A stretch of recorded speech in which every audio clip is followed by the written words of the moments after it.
I had never seen this much. I had never seen this much snow before. It was everywhere, from the ground to the treetops to the mountains around me.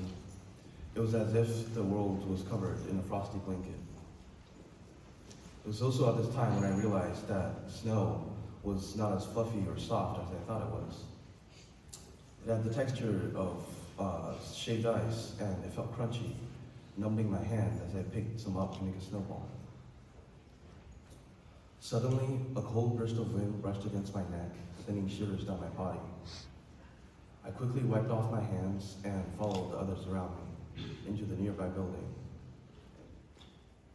Inside, inside was a brightly lit room where ski equipment was held. I saw racks of boots, helmets, skis, and other sorts of assorted gear neatly stacked in display shelves. A worker walked over to me and asked if I needed help. After choosing the right equipment, I got up with excitement and made my way out.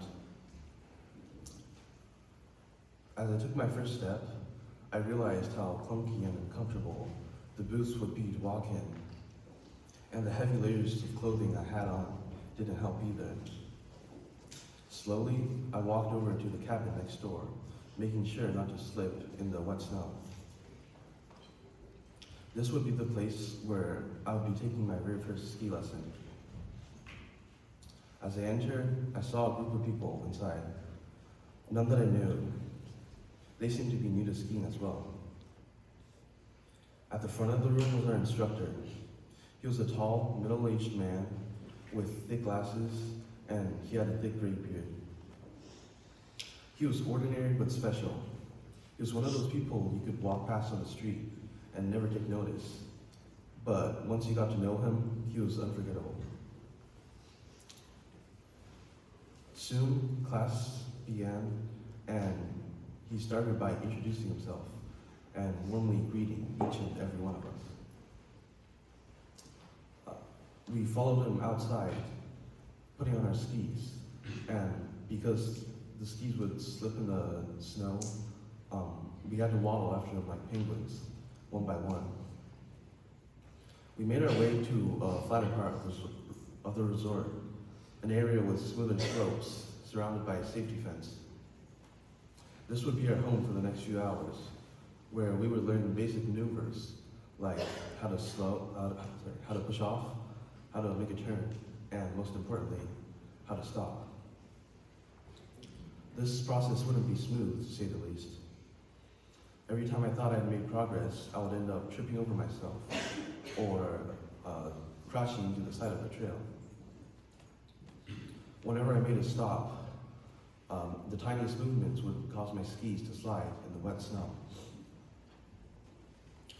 After what seemed like forever, our instructor called us back in, and we made our way back to the cabin. As I entered, the warm air embraced me, and I quickly took off my ski gear, which was already covered in snow. Hot chocolate was passed around in delicate paper cups, which brought me warmth and energy. At the time, the cabin felt like a place where I could stay forever, but sadly the time was short-lived, and soon again, we were back outside in the bitter cold. This time, we took a different path up the mountain, taking the chairlift all the way to the top. Our instructor explained that he thought we were ready enough to take on a full-length trail by ourselves. After reaching the top, I looked down and I began to get nervous. What if I had tripped or fallen? My thoughts were interrupted as the skiers in front of me began sliding down, one by one. I had nothing to do but gather my courage and join in. Using what I'd learned before, I made sure to control my speed and slow down whenever I needed to. By focusing on my technique, time seemed to pass quicker, and before I knew it, I had reached the end of the trail. Thankful that I did not crash into a tree, I let out a sigh of relief. The feeling of the rush of adrenaline was exhilarating, and I was aching to go again. After the rest of our group had reached the bottom, we made our way back to the cabin once again. We celebrated with another round of hot chocolate, and soon class came to an end and we were set free. But this would not be the end to my ski trip. Over the next few days, I would continue skiing on my own, and sometimes with others too. Whenever I rode the chairlift, I would meet new people from all across the world who I would talk to and even get to know a few of them. A few of the more advanced skiers I was even able to learn some basic tricks from some of the few advanced skiers, even though it was nothing compared to what they could do. The time passed quickly, and before I knew it was time to leave.